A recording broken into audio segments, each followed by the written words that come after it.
الحمد لله رب العالمين والصلاة والسلام على سيد المرسلين وعلى آله وصحبه أجمعين أما بعد علماء اعظام معزز حاضرین السلام علیکم ورحمۃ اللہ وبرکاتہ۔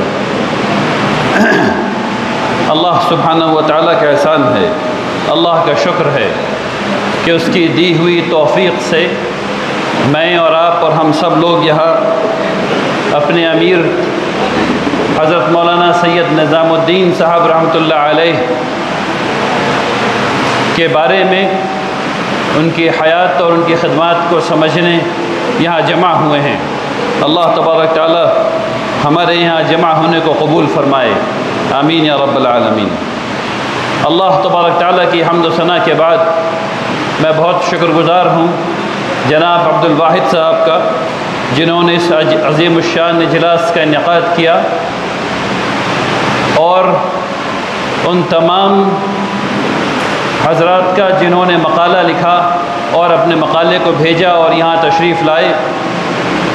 میں شکر گزار ہوں اپنی مخصوص شخصیات کا جو جلوہ افروز ہیں اسٹیج پر، اور آپ تمام حضرات کا جو یہاں موجود ہیں۔ ایک دفعہ پھر اللہ سے دعا ہے کہ اللہ تبارک تعالی ہم سبوں کے یہاں جمع ہونے کو قبول فرمائے۔ ہم سب یہاں جمع ہیں کہ ہم اپنے امیر کے بارے میں بات کر سکیں، ان کی قیادت کے بارے میں سمجھ سکیں، ان کے فیصلہ کرنے کے انداز کے بارے میں سمجھ سکیں، یہ جان سکیں کہ انہوں نے مسائل کو کیسے حل کیا، ان کے زمانے میں کیا مشکلات رہیں اور ان چیزوں کو انہوں نے کیسے حل کیا۔ یقیناً ہم سب کے اسوہ صرف محمد الرسول اللہ صلی اللہ علیہ وسلم ہیں۔ ہم اپنے بزرگوں کو، اپنے ابطال کو اس نقطۂ نظر سے دیکھتے ہیں کہ آج کے زمانے میں، یعنی کہ ان کے زمانے میں جو مشکلات آئیں، جو حالات درپیش ہوئے، انہوں نے اسے محمد الرسول اللہ صلی اللہ علیہ وسلم کے راستے پر چلتے ہوئے کیسے حل اس کا نکالا، تاکہ ہم ان کے تجربے سے سیکھ سکیں۔ حکمت کا ایک اصول یہ بھی ہے کہ آپ دوسروں کے تجربے سے سیکھ لیں، خود ہاتھ جلانے کی ضرورت نہ پڑے۔ اصل میں ہم سب لوگوں کو یہ سمجھنا چاہیے کہ اس قسم کی مجالس ایک قوم کی تہذیب میں، ایک قوم کی ثقافت میں اس قوم کو زندہ رکھنے کے لیے کتنی ضروری ہیں۔ وہ قوم جو اپنی تہذیب، اپنی ثقافت، اپنی زبان، اپنی عادات و تقالید کو چھوڑ دیتی ہے، بھول جاتی ہے، فراموش کر دیتی ہے، اور وہ اس لیے کہ وہ اپنے اکابرین کو اور اپنے ابطال کو یاد نہیں رکھ پاتی ہے، تو وہ جس طرح اس نے ان کو فراموش کیا، اس طرح دنیا اور تاریخ اس کو فراموش کر دیتی ہے۔ بہت افسوس کے ساتھ کہتا ہوں، ہم سب لوگ تقریباً اس دور سے گزر رہے ہیں۔ آہستہ آہستہ میں اور آپ فراموش کیے جا رہے ہیں۔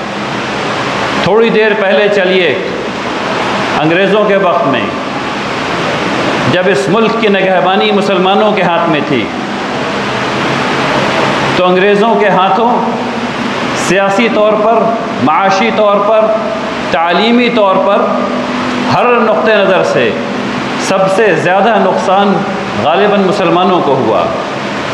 سب سے زیادہ قربانیاں مسلمانوں نے دیں، اور اس کے باوجود ہم آج لوگوں کو اپنی اس سیاسی فکر کی افق نہیں دکھا پا رہے جسے ہم نے حاصل کر لی تھی۔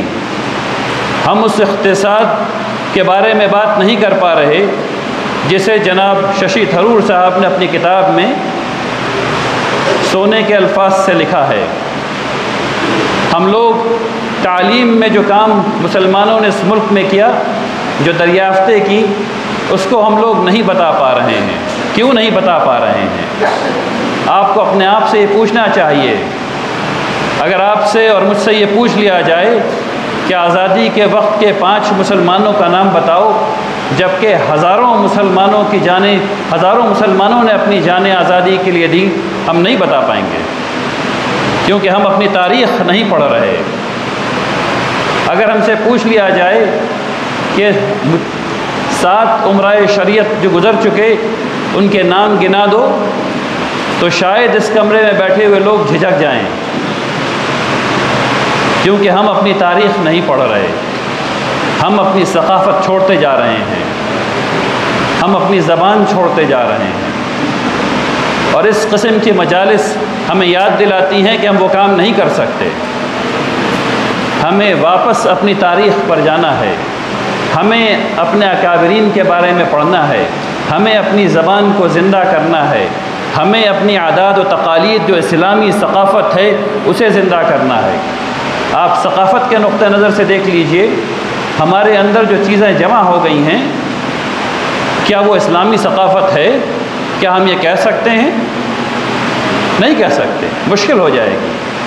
تو ان سب چیزوں کے بارے میں سوچنے کے لیے ایسی مجالس کی بہت زیادہ ضرورت ہے۔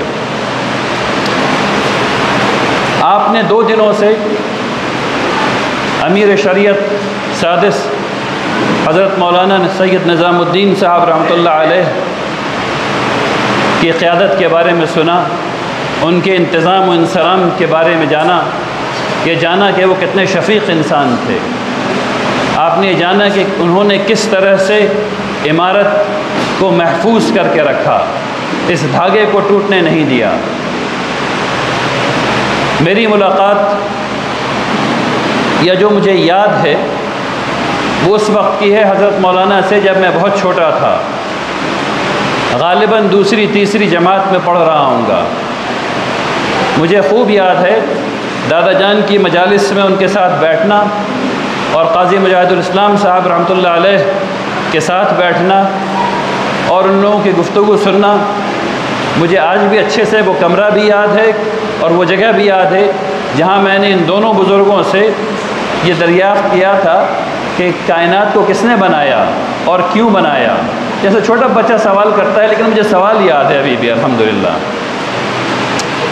پھر مجھے یاد ہے منگیر کے سالانہ اجلاس میں ان کی شرکت اور ان کی تقریر، لیکن پھر میں پڑھنے دوسری جگہ چلا گیا اور حضرت مولانا اس دنیا سے چلے گئے رحمۃ اللہ علیہ، اللہ ان کی مغفرت فرمائے۔ اب میرے پاس ان کو جاننے کے لیے سیکنڈ ہینڈ سورس ہے، یعنی میں کسی سے سن کر کے آپ کو بتا سکتا ہوں، تو آپ وہ سن چکے ہیں، میں پڑھ کر کے آپ کو بتا سکتا ہوں، لیکن آپ کے سامنے وہ کتاب آ جائے گی۔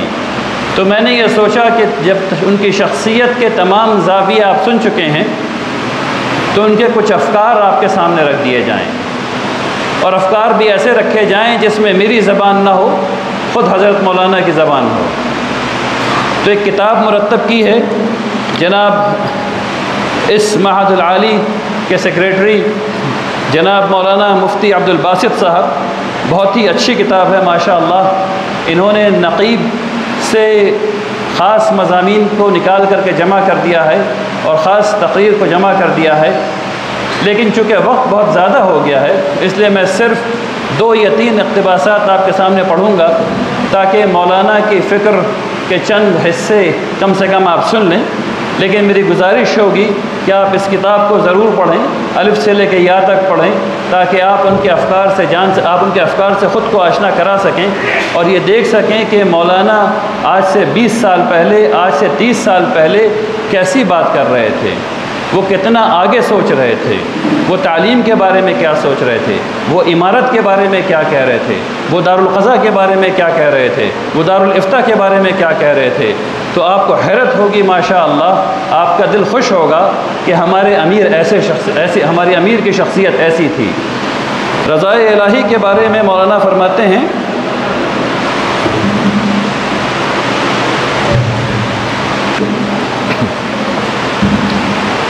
مسلمانوں کی زندگی کا اصل مقصد رضائے الہی ہے، وہ اپنی ہر مرضی کو اسی کے تابع رکھنے میں دنیا اور آخرت کی کامیابی سمجھتا ہے۔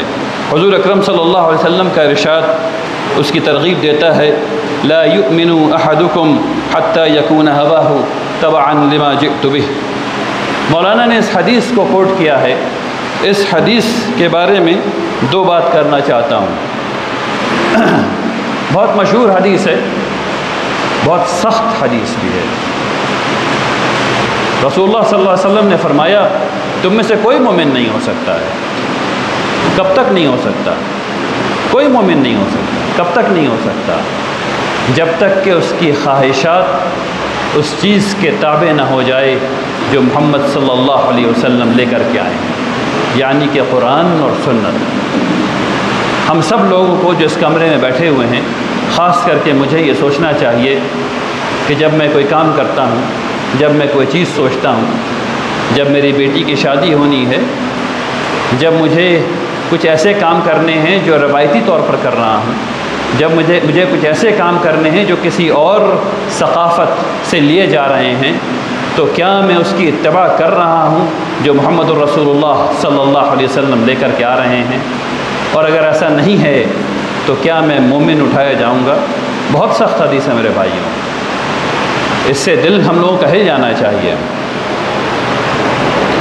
حضرت مولانا دوسری جگہ پر ایک خیال پیش کرتے ہیں, اور یہ لمبی بات ہے اور اللہ کی حاکمیت کے سلسلے میں, اور انشاءاللہ اس پر میں روک دوں گا. فرماتے ہیں اللہ اور اس کے رسول کی اطاعت جس کا تعلق زندگی کے تمام شعبوں سے ہے, عبادت ہو یا معاشرت, لوگوں کے ساتھ تعلقات ہوں یا معیشت و مالی معاملات, جب تک مسلمان زندگی کے تمام شعبوں میں اپنے اوپر اللہ کے احکام کو جاری نہیں کریں گے وہ کامیاب نہیں ہو سکیں گے. اس قسم کی موتیوں سے یہ کتاب بھری ہوئی ہے. اللہ کی حاکمیت کو قبول کرنا پڑتا ہے میرے بھائی. اللہ کی حاکمیت کو قبول کیے بغیر ہم لوگ کہیں نہیں پہنچ سکتے, خاص کر کے مسلمان کہیں نہیں پہنچ سکتے. خاص کر کے جب ہمیں خیر امت بنایا گیا ہے اور ہم پر یہ ذمہ داری دی گئی ہے کہ ہم اللہ کے کلام کو چاہے وہ ایک آیت ہی کیوں نہ ہو دوسروں تک پہنچائیں. ہمارے امیر نے, آپ کے امیر نے, ہم سب کے امیر نے اپنی پوری زندگی 1927 میں وہ پیدا ہوئے, 2015 میں ان کا انتقال ہوا, تقریباً 5 دہائی تک انہوں نے امارت شرعیہ کے کاموں کو سنبھالا. انہوں نے ہم لوگوں کی قیادت کی, انہوں نے مسلمانوں کی قیادت کی, اجتماعیت کو بچائے رکھا اور ہر حال میں اجتماعیت کو بچائے رکھا, مسلمانوں کو ایک رکھا. آئیے ہم سب لوگ دعا کریں کہ اللہ تبارک تعالی ہم سب لوگوں کے اندر ہم سب لوگوں کو وہ توفیق عطا فرمائے کہ ہم لوگ مسلمانوں کی اجتماعیت برقرار رکھیں. اللہ تبارک تعالی ہم سب لوگوں کو یہ توفیق عطا فرمائے کہ ہم سب لوگ اللہ کی حاکمیت کو قبول کر لیں اور ہم سب لوگ اس کے تابع ہو جائیں جو محمد رسول اللہ صلی اللہ علیہ وسلم لے کر کے آئے ہیں. ربنا تقبل منا انك انت السميع العليم وتب علينا انك انت التواب الرحيم. سبحان ربك رب العزة عما يصفون وسلام على المرسلين والحمد لله رب العالمين.